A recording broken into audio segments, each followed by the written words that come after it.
Welcome everybody to episode 3 of All About Orville Comments, where we go back and respond to the comments that were left on our previous episode where we reviewed the third episode. So go back and check that video out, and now we're going to be responding to the comments. There's this episode we knew as soon as it was over, there's going to be some diverse opinions on this, which is a good thing. Like I've always said, good science fiction asks you to think. It doesn't tell you what to think. And that's exactly what this episode did, because they didn't tell you what was right or wrong. But we got kind of a lot of comments here, so we're going to jump right in. I'm going to try to do the top comment because you can filter stuff on YouTube. So it's kind of hard for me to try to find a good rhythm of how to do this. So I think this is going to be the best way to do it. So we're going to start with the top comment from Timothy Nilsson.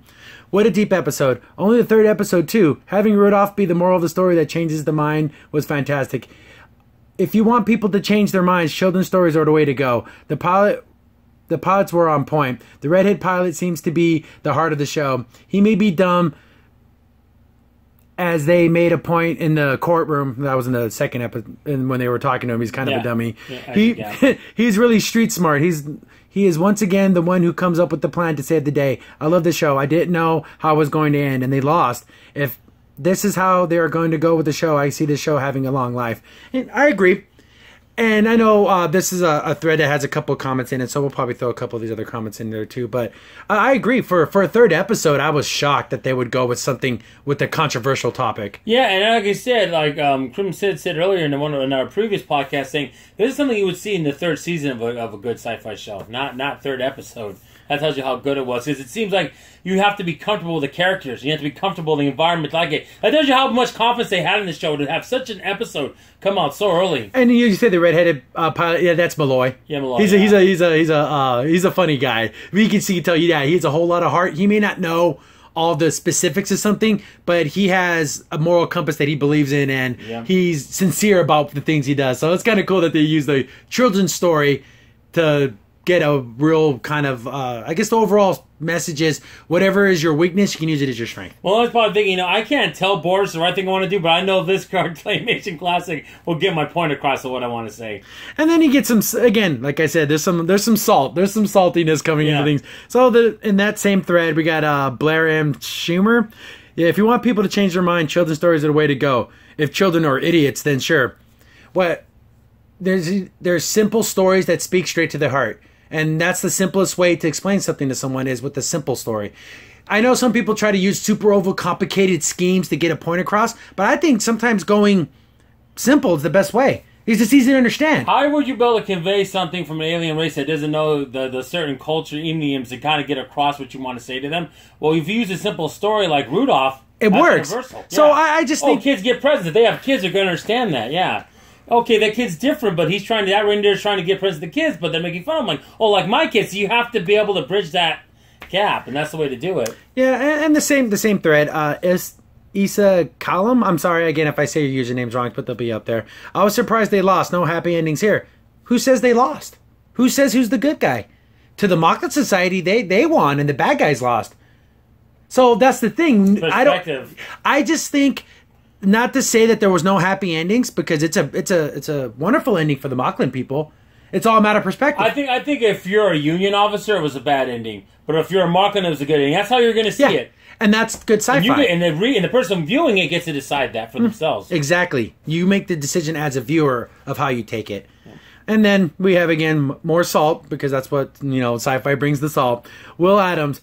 How is Rudolph a good example? Isn't the moral of the story and song basically it's perfectly fine to make fun of an individual who is different or defective, so as long as they never present anything that benefits society? No. She's the most pessimistic person ever. You'll see this Will Adams a couple of comments down. He just a very negative outlook on everything. And which is fine. He can be a negative person, but like I explained before, it's a simple story that conveys a simple message, and it can be understood universally. I know it's not this grand thesis of, I don't know what you wanted it to be, but it was a good story to tell a very basic idea that you can apply to your life. A simple story. Yeah, I mean, you're trying to convey, they're trying to put more in it that doesn't need to be in it. They did a perfect amount to put it out there to make it ambiguous to what direction the writer was going and saying, here's the presenting both sides. Yeah. Then we got Ed Star. Episode 3 is not about female and male. The episode brilliantly reminds viewers that the Orville is not Star Trek. The Planetary Union is not the Federation. Going forward, I expect more examples of not Star Trek friendly reminders because this is what will make the Orville outstanding series. Oh, is what good storytelling feels like. And then the thing is, when you say that, I guess what they're trying to say is that the Union isn't the Federation. They handle things a little bit differently. That the last podcast too. Yeah, so it's not necessarily the Orville isn't Star Trek, but it's classic Star Trek. The essence of classic Star Trek's in it. Well, I think I might have mentioned this previous podcast, but what it is, why I see it is that their union, everyone still has their own laws. As opposed to like when you're in the Federation, everyone kind of follows the Federation laws overall. This one, okay, they have their precepts and all that. We're not going to interfere. It's almost like how you treat a planet that's not part of the Federation and a lot of their laws. That's how it felt like. So I think that's what I think you were going for, like you said. Yeah, see, Web Duelist in the same thread kind of comments on what you're talking about. I think you forgot, too, the Federation in Next Generation, DS9, and Voyager kept crew members from doing things that they were part of their culture all the time. It's also worth noting that DS9 actually showed the planets in the Federation still have their own affairs. While subject to Federation law, they also have their own laws. I think the issue here is that the child had rights aboard a Union ship that the crew is sworn to uphold. It's odd because one way it makes sense is that the monosex species, more or less, that being female would be a defect. So I'm not sure how the Union laws would apply to this. The Orville crew simply had their understanding of the laws and rights of an individual and their own convictions, but Union law could say that this is completely fine in a normal case if it's a defect. It's one of those things that would be for the highest Union courts to figure out where the line is drawn. I am more afraid as if there are more females born at the time and they're just covering it up, which I feel would change the defect part of the defect. Yeah, because even the way that they presented it, said, it's a very low. Boris even said, when he was on the side of his society, saying, oh, well, you've tricked defects of Pleptala. It's the same thing. So, yeah, it's that whole thing. See, this is like a Supreme Court issue. Yeah. This is like, but again, there was a time constraint. Well, it would have been interesting if Boris didn't tell his people and what would have happened? Played it and they went to the Union courts. I'm kind of curious what would have happened. That would have been hard to fit into one episode. Yeah, I think it would have been a 3-4-parter, but that could have been interesting. That's the thing, again. That's another good way to look at it. But see, there's so many, again, just another wrinkle in the aspect of what this episode was about. So, next we have Lone Browncoat. Knocked me for a loop. Like Roddenberry, McFarlane probably presented the Orville as one thing, but as Nicholas said to GR, I don't have the exact quote. You're making it moral plays, aren't you, Gene? Said this getting serious. In a way, this is better than Next Generation. As for me, the part of defending the Xandar, I never seen that series, that fan-made Star Trek thing. I've heard of it. Yeah, but Alec Peters was just bringing up another shoot-'em-up war movie. Now I ask you, aren't you sick of war movies? Leave it to Star Wars. This is the kind of stuff I want to see in my old age. I hope STD barfs and chokes. I'll download it and watch it, but I won't miss it if it disappears. I hope that the USS Orville sails to the stars for a long time. And I didn't want Star Trek Discovery to fail. We do have a review episode if you guys want to check that out. Oh, but geez. Yeah. I kind of like this type of storyline where it's not all about shooting everything and blowing up everything and, space battles and all that. It's nice to have a moral episode where it's like, well, human morals are different from Moclan morals. Exactly. So yeah, it's a different standard. But I'm going to say this right now. I love the comment. But this is the first time I make sure I'm not just pro-Orville and everything. Saying that was better than Next Generation, okay, now you might have a good argument now. We're only 3 episodes in. So let's not get carried away, okay? Let's not go crazy now. Next Generation was my best favorite Star Trek series. I'll take a little issue with that. But it's heading in the right direction. Oh, yeah. I'll give you that. And again, like you said, I hope the Orville has multiple seasons and we can explore things like this. Yeah. So we have Ken T. The real beauty of the episode was in the writing. There was a lot of polarizing themes in play, and if I had familiarized myself with Seth Morrow's viewpoints previously, so when the plot was developing in early stages, I was rolling my eyes. But I had to hand it to the writers because they pulled a fast one in the boxing ring where Brodus was sent flying out of the ring and colliding with the wall and said something with some emotion to the effect, I only want what's best for my child. Brilliant. Here's what I feel. Here I was feeling rather against Brodus, and the writers cross-themed the character and had me conflicted. Very thoughtful writing. This is the essence of what makes Trek great. And that's why Trek was such a broad appeal for both sides of the aisle, left and right. People from all walks of life are Star Trek fans, and for this reason, and the Orville is right on course. Folks from both left and the right could relate to Bortus and Clyden. Isn't that optimism? The folks at CBS are missing this. They're annihilating one side of the aisle. They're missed their opportunity to broaden the appeal of the show, and far more reason I believe it will not have a run like Berman shows did. It's ironic that they're taking a jab at diversity. They themselves are dividing the fans. And that's the thing. And it's hard to talk about the Orville without talking about Star Trek Discovery. Not a Star Trek as a whole, really, but just comparing the two shows, well, one looks more like a Star Trek show, and the other one kind of looks more like a shoot 'em up bang bang show. But it goes to show you that in the beginning, Seth MacFarlane is he is what I would say like a liberal person, without a doubt. Yeah. But he didn't just toe the line and tell a liberal story. He told an honest story where you see both sides, and it got you to think. It got you to think about your own positions. We grew up on Next Generation. He goes, I want to teach. I want to tell those kind of stories. I want to do that. And that's what he's doing. He's not letting his own bias go in there. I'm going to tell you these sides, both sides, and you're going to go out and that. And he keeps that tone with the writers and keeps that kind of thing going. I think this show could be amazing. I really do. And that's great. I'm glad when people leave a comment where they say, "Oh wow, I thought it was going to go one way, but it had me thinking the other way, and I kind of could see the other side." That's what science fiction's all about, to get you to think about things. Because we all have our own predispositions to things. Yeah. We have our own feelings, our own prejudices, our own things that we feel about a certain topic. But if something got you just to think about it, that's great sci-fi. I love That's what it. you're supposed to do. Yeah. That's the whole point. Also I'm funny that we're not seeing any comics about the holodeck part of the episode. That's kind of funny. Yeah, I know, because it's inconsequential. I know it's what makes it funny, though. I'm just being stupid. Again, I don't know if you can pronounce this, but FCOLD, I don't know if that's a name or not. Oh. He goes on to say, but the once every 75 years does not appear to be a true statistic, as there were 2, if not 3, born in the last 75 years, the old woman, Clyden, and the baby.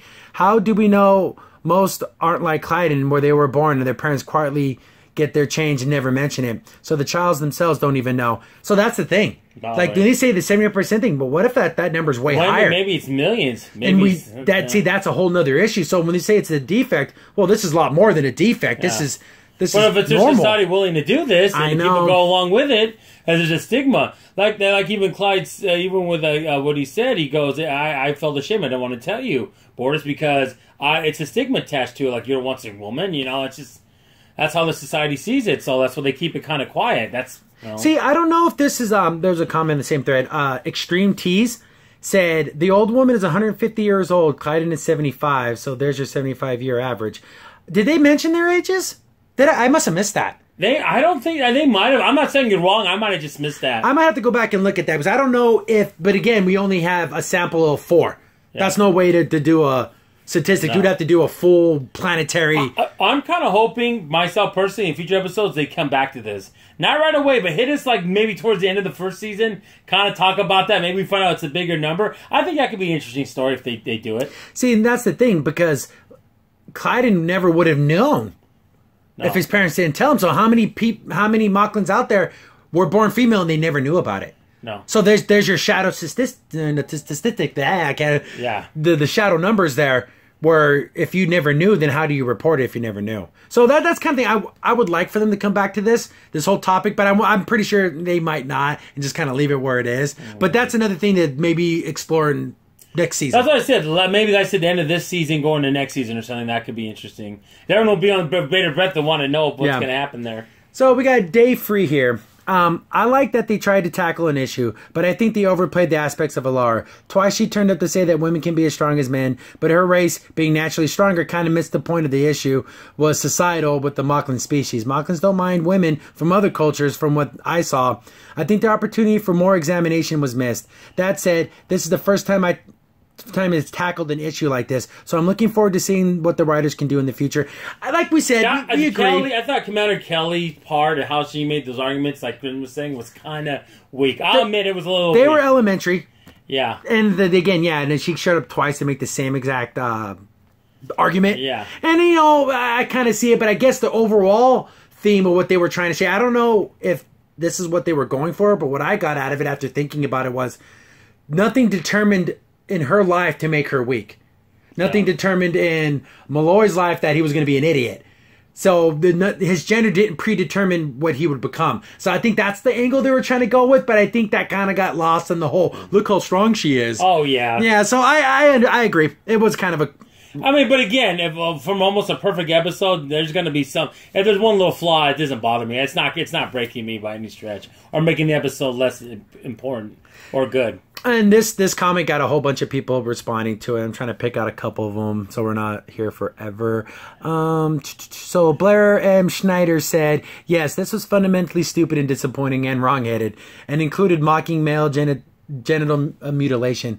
And imagining that a purely male society would be explosive and polluted. This is an idiotic depicting society as women painting everything pink and dripping in Coraline. I understand what he's trying to say, saying, oh, look at this all-male society. All they do is pollute everything and have weapons testing. But it wasn't beat over your head. Again, it's like the environmental thing like we talked about later when the doctor made a comment about it and then they moved on. Just one time. It's fine. It's already there. You don't have to, I agree with you, but it's saying, if it was all female society, it would be all pink and flowers. It would be just as dumb to do it that way. But since they didn't really harp on it too much, I kind of give it a little bit of a pass. But if the whole episode had been about like how evil men are, but they didn't even bring that up once. No. They just that wasn't the central issue. I do agree. I agree with that statement, but I'm glad it wasn't focused on as much. But again, if they would have made him just as warrioristic and polluted, I would say that'd have been funny. That'd have been funny. I mean, maybe, who knows? And again, in the same thread, we got the original poster, FCOLD. While I agree on one hand, certainly on a circumstance they should have fallen away centuries ago, I do think that there's a certain balancing that happens in societies where both men and women contribute. I thought the argument that they showed was poorly done. Who cares that an alien woman is strong or a particular human is stupid on some subjects? Even the Moclan female would not be persuaded because she was an outcast. Females are not as strong as males is a biological fact, but that doesn't mean that they don't contribute to society. So the case of showing a widely unbalanced culture could be a way of representing that. So I would expect that this show would be consistent, and if they ever ran into an all-female society, it should be wildly unbalanced. And yes, lots of annoying pink, that would be the way to go to do that. Again, kind of going back on that subject, they didn't harp on it too much. So I don't really see... Well, they didn't, again, but I'm going to make up this point, too. You want to talk about all the case that wasn't convincing arguments, which I agree, but when we look at it at the end, they had the most famous philosopher who was a female, and they still voted against... Yeah, they mean that they have to be changed to male. Clyde's kid, and so it's still operation, like you said. So in the end, it still wouldn't have mattered. But yes, the arguments could have been stronger. As we said before, and on Kelly's side, same thread. We have lung tester Fox. Again, I apologize if I'm not saying that right. People got crazy usernames. A thing to remember is that the end, it wasn't 100% about making alt-right arguments, and I believe that the first officer's arguments were supposed to fail, in part to illustrate a bit of ignorance of just how much the cultural divide between the race means. As Kelly can only really construct arguments from her perspective, at the same time, it may be given more meaning to the argument of a female Moclan, as she is able to express a Moclan perspective of sorts, and prove that she can be and has been a contributor to the enrichment of their society. Now it's so funny. Now that they keep on coming back to this, I'm kind of thinking about it. Maybe it would have been interesting if Kelly had all looked into the past of the Moclans, and maybe at one time they did have females. Well, didn't you? So did the society fall apart? Wouldn't it have been a little better? So every now I'm thinking about it a little bit, but. And again, same poster. Did two comments in this one. There's probably more depth in extremely lax laws of just the whole one gender bit. Time is need to tell on this one. Also, I didn't mock circumcision. In fact, arguing that the episode was pointing out things like circumcision being a problem, as it was also shedding light on things such as parenting choosing to perform cosmetic surgeries on infants when they have no way to consent, whether the sex changes male or female circumcision. See, that's going into other things, but a boy getting a circumcision doesn't turn him into anything else. No. But then again, there's religious aspects to that. Mercer even said there's religious aspects to that. There's also medical aspects to that and everything. So I understand it. But again, of course, the baby can't consent. We're going to wait till he's older to do that. That's more painful. Exactly right. It's kind of a thing that was going to get done. Do it when I don't remember it. I mean, you could go in more draconian way, saying, well, then that's if a kid maybe has a umbilical cord it can't do it. You cut that off, right? I mean, it's just what it is. Yeah, exactly, right. But he's supposed to give consent to that, too. I'm not trying to put you down. It's a thoughtful comment, but yeah, point a little bit. Jeffrey Graham, same topic. Kelly had the most closed-minded opinion on the issue. She represented that I'm right because the viewpoint. I hope they don't fall into this trap of having her view things so two-dimensionally. At least Ed questioned her, and they had the right to judge Borges' planet's morals. Yeah, that was a thing. Like, again, going back to her arguments, I thought were pretty weak. Personally, to me, I didn't really like her arguments. See, now, like I said, I would keep talking about it more and more, thinking about what she could have made, but you guys are making me think, and that's good. That's good. That's what it's all about, to discuss different aspects about this great episode. So, we have, again, there's another fun username here. Trump will go 26. People got funny usernames. Mm-hmm. Fantastic episode. Pull no punches. Ended realistically. Great writing. Totally convinced acting. And more socially on the point than any other current Trek-like shows. This is how you handle material that other shows fumble around and approach ham-fistedly. And that's what I liked about it. It didn't really weigh in saying this is right, this is wrong. It kind of presented you with everything. Both sides did their best to support their case, and then it went one way. And that's just how it happened. Yeah, and I think that's the best kind of Star Trek. Yeah. It is. Oh, best kind of sci-fi. Yeah, sci-fi. What Star Trek used to be. But specifically, that's what Star Trek used to do for people, was to present both sides of an issue and let the viewer decide. And that's the way you do it. Yeah. So we have Jeffrey Graham again. The story can be applied to so many current issues. Listening to your comments made me think that the Muslims want to live under Sharia religious laws, even though it violates the law of democratic countries. Nice to see a story that left me wondering what the right answer is, rather than telling me what I should think. And that's the thing. You can apply this to religious beliefs. You can apply this to territorial, what do I want to say, just like people have been doing it for a long time, like this is how it's always been, and that's does that make it right just because it's been done for 1,000 years? Does that mean that it's right just because it's always been done? Does it mean it's the right tradition thing to do? Versus what? Yeah, that's what I was looking for. Tradition. You can apply this to so many different things. Yeah, that goes to show you, like, what if you came from a place where they had a certain set of laws, you went to go live somewhere else? Well, don't you like your old way of living? But if you go somewhere, don't you have to have an obligation to at least assimilate a little bit into that society? Yeah, well, and then making countries now, because that's what we have now. Yeah. You know, different countries on this planet. Because we don't obviously. Yeah, we don't have other race, but mean the same point. Yeah. So like, you have different laws. You have to respect those. Like, laws. how much do what's the responsibility of the Moclan people to conform to union principles? How far does it go? Is it 100%? Like, how do you? I think it's a case-to-case basis, and it's you know, funny now you think about. I'm also thinking about the Moclans. Now we're mentioning different nations and planets and all that. It's funny to realize the Moclans don't look like they have a lot of mix of other alien races. No, it's weird. So they're part of the union, but yet they're very homogenous. They're all just one society. It's kind of interesting that you can tell they're not very open to new ideas just by that aspect of it. It's kind of funny. Like, I would like to know the story about how humans and the Moclans first met. Like, was there hostilities? How do they think? And that's stuff they can explore in other episodes. But that'd be kind of cool to see, because they seem pretty closed off. But yet they joined the union. Maybe they thought joining the union as a way to expand their strength and power. Probably. So, but it's funny when you think about it, because like you said, you want people like the parallels of the Federation. Federation would never have a planet that would be so militaristic. Yeah, it's super weird. No. But you never know. Hey, we don't know the circumstances of all these things. Well, that's interesting, because it's brand new. I'm coming in like, okay, what's going on here? It's going to be good to find out about the Moclans. Yeah, that's good.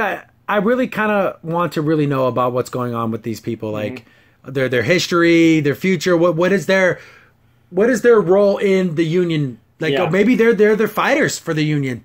Maybe they're the ones that provide the most attacking type vessels and military vessels that do. Well, it's funny when you say military too. I know we're supposed to also do comments here, but another aspect I think is interesting is they have their own ships. Yeah. See, like in the Federation, everyone has Federation ships. Like, they have their own ships too, but by and large, they use the standard ships. That's kind of cool. I think there's a lot of minutia and like, how's all this work? Because we're only 3 episodes in, so maybe we'll get some more of that. But at least I want to know, and that tells you that's how good the show is, when you want to know more about it.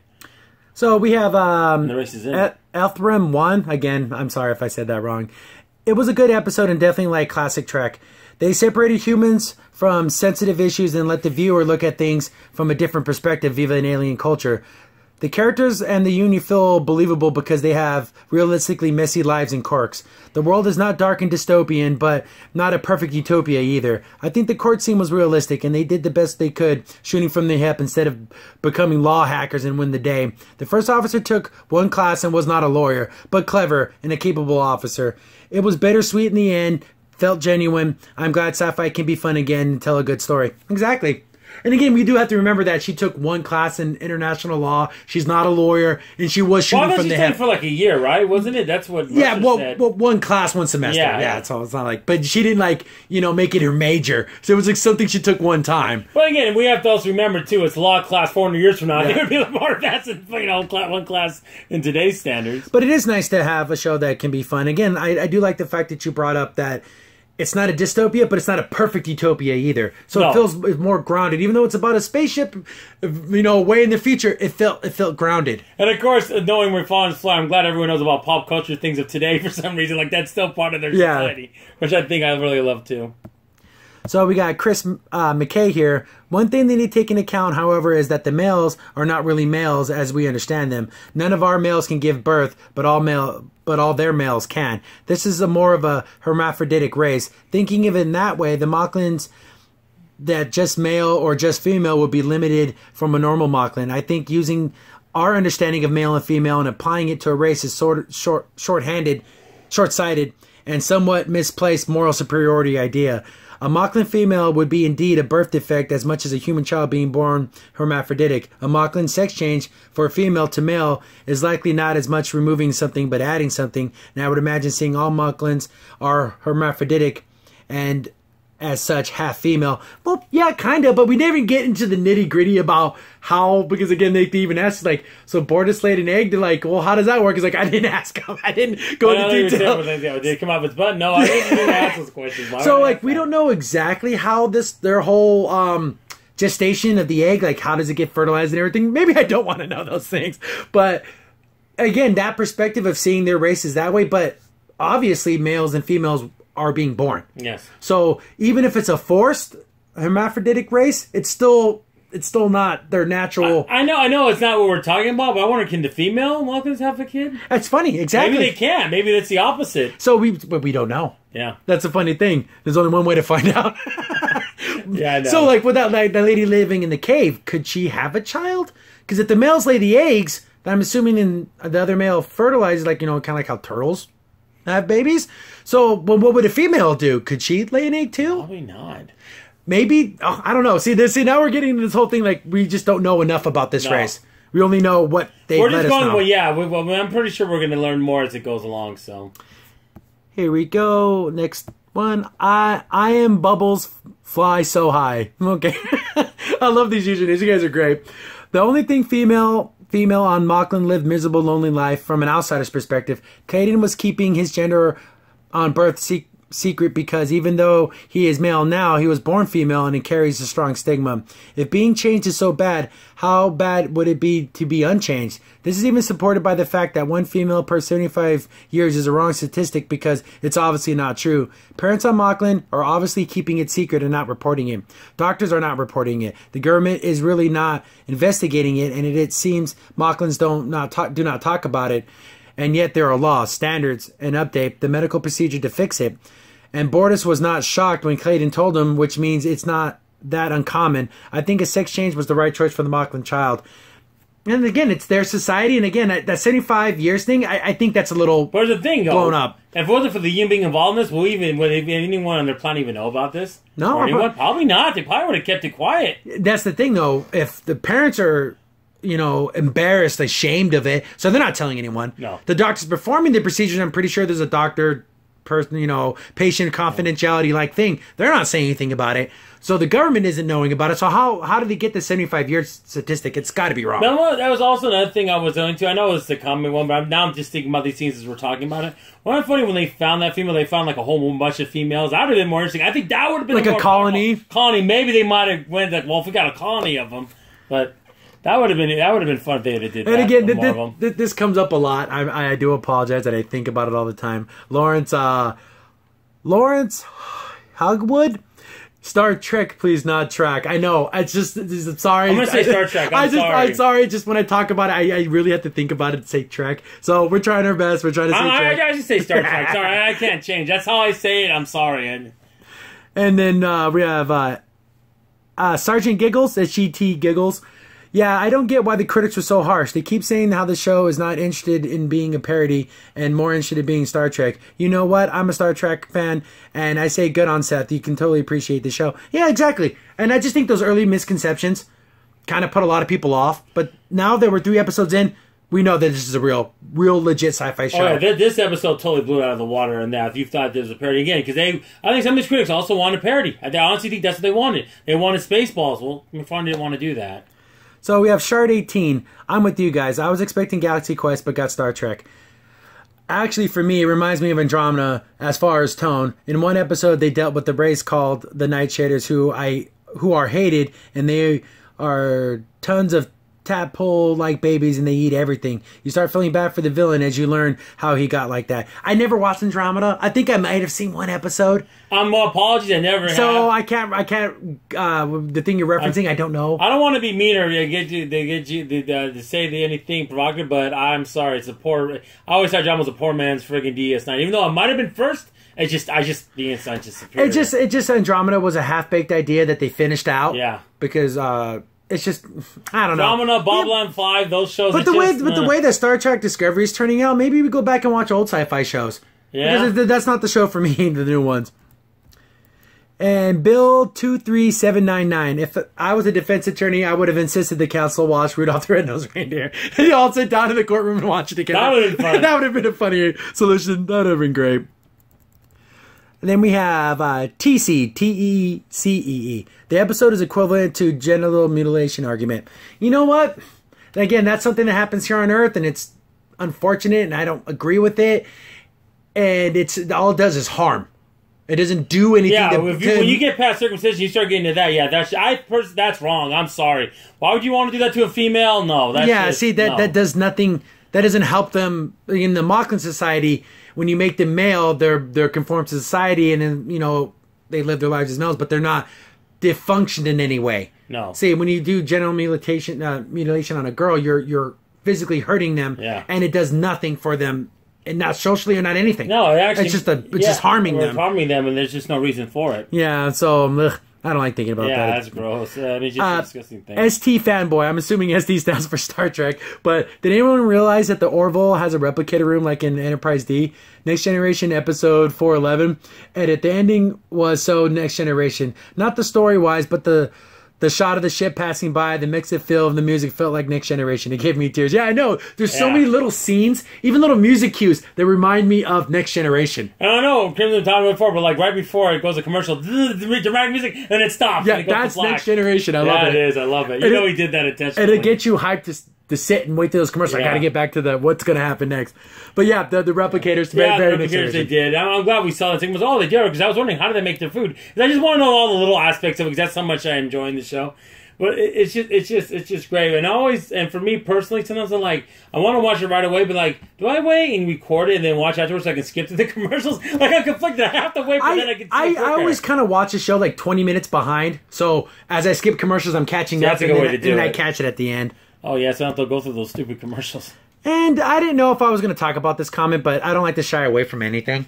But Will Adams, he was in that earlier comment in the beginning, the kind of very salty kind of comment. Sorry if you consider that a slight. You just seem to be pretty angry about this show. But again, here we go. Will Adams, your comment around the 14-minute mark was very telling. Isn't that exactly what the Founding Fathers said about the slave states? They had to tolerate it because it was their society. Those are your words. Our founders had to accept an evil of slavery in order to form the Union. They would at least have some hope of going up against the largest military on earth. Think about that next time that someone wants to tear down a Confederate statue or attack the national anthem. I just think you're stretching so far. Yes. That your argument's so thin. I just completely disagree with you, because what happened on the ship has nothing to do with someone taking a knee during the anthem. Like, how do you connect those two things? No, there is no connection. Yeah, that's not a societal thing. That's not an alien race. I don't know how you're trying to connect these two things, and we're getting further and further away from the Orville. Yeah, with every argument Will Adams makes, it starts to become this like political thing, and it feels like you're sniping. And if anyone doesn't know what sniping is, that's when you take a political argument and you pick out one little thing, and you get that little thing, and you make the argument all about that. And then when someone concedes something about that small thing, they apply it to all arguments. Yeah. This feels like a snipe. Prove everything you're saying. Yeah, so if I agree with something about the Confederate statues, then all my other arguments are wrong. Yeah. See, I don't like this. Feels like sniping. So I don't know. If you see that parallel between Confederate statues and the gender of a baby on a starship, I don't know. I guess you see that, but we just don't. I just like you have other things on your mind. You're just using it as a way to get that little crack to get in there. So next comment. I'm sorry, we're not going to delve too deep into that because I don't want this to be a political show. No. The Orville's a fun show, so we're going to try to keep these fun, but I'm not going to just ignore people's comments either. No, we won't do that, no. So, next one, the Tubester. My problem so far that the 180-degree change of mind in the main character comes too quick. Alora gets the "you're suck" and then she switches. We go after the captain within seconds, and Bortus watches Rudolph and he does a 180 within seconds. That would be just at least mediocre character writing. It's clear this happens because the writer of the show didn't need to go from point A to point B, but it wasn't a natural progression within the fictional character. It was necessary to get the story going. That is always the wrong motive for characters' actions. But that wasn't the first thing they tried. No. First, he tried. Alora was in the ring with them, and more physical. Well, first he talked to the doctor. The doctor told him no. Then he talked to the captain. The captain told him no. Then he got in the ring with Alora, and Alora kind of smacked him around. Then he watched the Rudolph show. So it wasn't as fast as you make it tend to be, but it did happen pretty fast. I give you that. I'll say. I think the thing I want to talk about though, I know they didn't know the helmsman, whatever, Isaac and them when they showed him the Rudolph. This society is very story-oriented, this society. So when you show them a story or tale or some fable, they'll take it seriously. They think like, oh, this is like the word of what your society, the Santa Claus and Rudolph hanging the kids because even when he was leaving, he left them with some words of wisdom. Yeah. I believe it's even I used it as our thumbnail for the video, saying the soul of sacrifice, lies in the middle of a society. Like, it's a very powerful quote because their literature means something to them. So maybe that moved him so much that from that one story that could draw him to him. So I could kind of not. I saw initially don't always agree. Maybe the writer was looking at the Moclans society, how they would see it. And the whole thing about Alora becoming a thing, she had a really good heart to heart with the Dr. Fenn. So I think it wasn't initially an instantaneous 180, but it does have to fit within the constraints of a TV show that's only an hour long. And I don't think they want to do a multi-part episode. But I'm pretty sure that the two helmsmen didn't have any. They just want to show, like, maybe this little character started not realizing their society. See, we don't know. Was that their plan? Because, again, Malloy's kind of a moron. But that'd have been funny if he literally had no intentions of changing his mind. No. And that was just something silly he wanted to show him. That would actually make it more powerful because it was an accident then. Yeah, I know, right? Not knowing how there's Moclan society, ourselves, we've heard of stories and tales and stuff. So, again, Patrick Fluke. He has two little dots over the U. I don't know how you're supposed to pronounce that. But this was a hard topic, but well handled. Also, a fine bit of world building. If you introduce more races at this level of competence, I'm really looking forward to it. Exactly. I love learning new things. And learning new things in a new sci-fi show. Because technically, every race we meet, every piece of technology, it's something new. Now, the other one I want to meet is Isaac in the robotic race. I want to see them and see how they are. And I want to see their planet. Of course, it's going to be like probably 100%. All machine. Like a big robot planet. That'd be cool. And I'm sorry if I'm still getting some of the names wrong. I'm still learning the names. It takes me a while to get. Yeah, it's Isaac though. Yeah, it's Isaac. Yeah. But I can't. I might have mistake Isaac as one of the helmsmen. I got to get that correct. So, next one, Anton Nim. The subject matter isn't my favorite, but I can see why they had to address it. In 2017, it's the elephant in the room. I'm glad they got it out of the way. There was less humor in this episode than the first two, but well worth watching. I'm glad the ending wasn't exactly necessarily what they expected Hollywood ending. It was fun seeing the segment with Jan Pitt. I love Norm Macdonald. Yeah, the slime guy. Jan Pitt, yeah, he's funny. He was perfect voice for the Blob. After another good one for Seth and the gang, I'm still a big fan. Yeah, it was a fun episode. Again, they still have those little funny moments like the holodeck. I keep calling it a holodeck, but I'm pretty sure that's not what it's called. Call it that. Until they call it something else, that's what we're going to call it. I think dumb holodeck, when the guy was doing the dance off, which is so stupid, because why would a friggin' kind of do that? He's an idiot. And why? But anyways, when he programmed it, when he was doing Girls Just Want to Have Fun, was that kind of a prelude to what was going on? Well, we like to call that foreshadowing. Yeah, a little bit of a foreshadow. I just know I picked that up right away. Like, that's got to be. So this guy's username, if I say it out loud, it would sound like a bad word, but it's spelled funny. Ash, like A-S-H, Zol, so Ash Zol. So we know what you're trying to do with this one. We'll go with it, right? It's okay. What would have happened if they watched the Females Ghostbusters movie instead of Rudolph? different kind of. We're gonna do it now. He gets the knife and does it. you would have done this exchange himself. He goes into the sick bay. Okay, Finn, out of the way. I got this. That would have been hilarious. You watched that and said, "Oh, that my was goodness." good. That was funny. That made me laugh. Good one. Good comment. That made me laugh. Ellen Pasco, just a thought, possibly non-secular. What if the increased number of females being born in this race was a result of living in generations of polluted atmosphere? Maybe there were some ecological effects that may affect the way that the genders were working. Well, that's what I said. I want to see if there were more females, and then maybe that happened, the geological disaster, and then it just became, they forgot, and it became the way they... There's so many ways they can go with this, and all of them are interesting, unless Yes. they do something really stupid. But there's a lot of ways you can say it was ecological. Maybe there was a biological, like, virus or something that targeted only females, so you had to live with only males. Back in the old times, or, so far in the past, they forgot about that, because, eons of time, things, people forget things.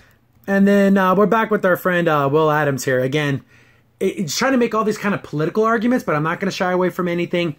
Wasn't the doctor's reaction the exact reaction of the baker in Colorado who refused to bake a wedding cake for a gay couple?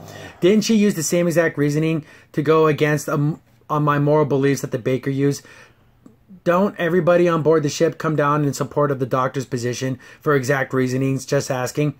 Well, and again, we kind of have a back and forth, and I think, well, like wedding cake done by a private company is different than doing a sex change operation on a military vessel. Yes. It's two different things altogether, because the individual is different than someone who's sworn to a military. You lose some rights in the military. And there's certain military codes that don't apply to citizens. To make that parallel, I don't see it. Now, what have been interesting now, that, this comment, this person is going to be that kind of person, which, hey, he can say what he wants, and we're just going to, try to steer away from the political aspects as much as possible, especially if it doesn't fit the episode. What would have been interesting, and Malloy, the captain, ordered Finn to do it, and she refused. Yeah. That could have been an interesting way of going with it, too. And then, we kind of have a back and forth, and it goes on, and he's just trying to say that it was... it's an exploratory vessel, but it's in the Union. It's a military vessel. And I basically make the argument of just because in the Navy, if there's a search and rescue vehicle, even though the ship isn't designated for combat, it's still in the Navy, ergo, it's still in the military. So I don't know if you're not understanding, regardless of its function, a Union ship is in the Union, and the Union is in the military. I'm pretty sure everyone in the military, even if they're a cook or they're still soldiers. They're still soldiers. They're soldiers. They're sailors. They're Marines. I'm pretty sure they're taught to shoot guns just like everyone else. So his argument was trying to say that it's not military. It is military. Then it goes on and on.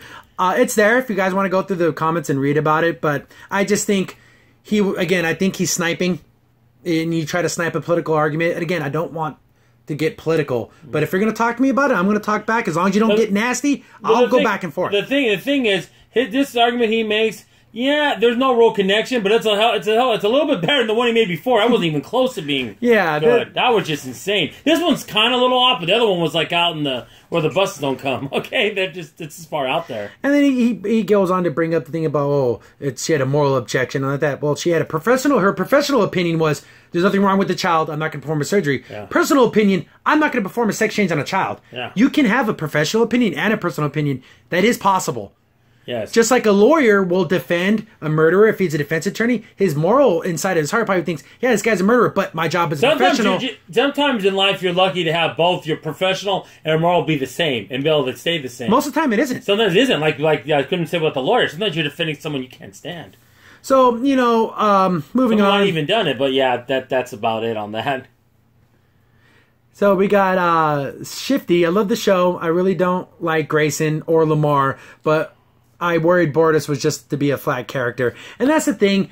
Grayson hasn't had her showcase episode. I can understand. I kind of don't like her because she just seems like she can really come off as a really stubborn woman. Like, she's so abrasive. But this shows signs that she can be kind of fun and a little, more soft. The thing is, I know I've probably said this before, but I've seen her in Agent S.H.I.E.L.D., and that to me just gives me why I like the actress, and I like her in movie shows like that, but I always like that type of woman that can be kind of strong like that. But some guys are like, oh no. I mean, some people just are turned off by that kind of attitude. And Lamar is the other helmsman. Yes, the Lamar, so it's Malloy and Lamar. Yeah, I think Lamar, with the soda. Yeah, he's funny though. Even though, again, he hasn't had a showcase episode yet. I'm pretty sure they're going to do those type episodes where everyone kind of we get to learn more about him.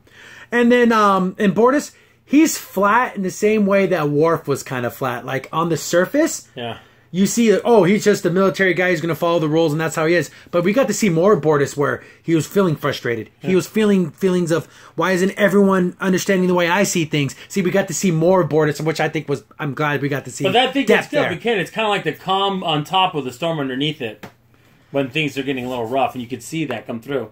And so that's going to end the comments. Again, I ask you guys to please, if you want to make a comment about a certain episode, do the comment in that video. Yes. Because there was comments on this episode on other videos, like we did a review for Star Trek Discovery, and they were talking about Orville in that thread. But it's hard for me to find those comments and bring them in to like this video. So try your best to make a comment. If you're going to make a comment about an episode, do it on the video that we make. Yeah, of that please. episode. And we even try to put links. Yeah, that way you can find the new. I'm starting to figure out YouTube a little more. I'm sorry that I'm so inept because I guess the cards. So I'm putting links to our other reviews. So if it's an Orville video, I'll put links to other Orville videos. So trying to get that circulation and let people know, because I'm still getting comments on our very first video when we talked about when Seth MacFarlane had that interview and he talked about Star Trek just before the premiere, and people are commenting on that video, and it's like, guys, comment on the newest videos. It's hard for me to find those comments, but thanks for everything. Thanks for all the comments. We love reading them. We read every single one of them, and I do my best to try to comment on all of even if it's something like a sentence. I try to comment with everybody. I do apologize if you do comment back. It's not giving me a notification. No. Yeah, so it's not notifying my phone. It's not notifying me on YouTube. I literally have to go back into the video and look. So if I didn't respond for a couple of days, it's because I didn't know you commented. Yeah, it can get lost in the shuffle. it gets lost in the shuffle. This kind of makes me happy because that means we're getting comments, but we want to try to get at least as many comments as we can. And again, if you want, let people know, hey, these guys do read comments and they do talk with the commenters, and this is a community, and we're trying to build a fun, interactive community where we can talk about anything. Yes. I know I don't try to get too off-winging into politics and everything. I know it goes in and threads its way into storytelling and entertainment, but we're open to anyone's comment. I know there was a couple of ones I'm sorry I had to delete a couple of comments because they were just tirades of cussing, personal attacks. I'm sorry. I'm not going to deal with that. Particularly when you attack other commenters. There was one where someone was calling other commenters idiots and stupid and stuff. I'm sorry, you're out of here. We don't want you on YouTube channel. If you want to go to another channel that loves confrontation and stuff, go there and be fun there. No, I'm sorry, I'm not going to let.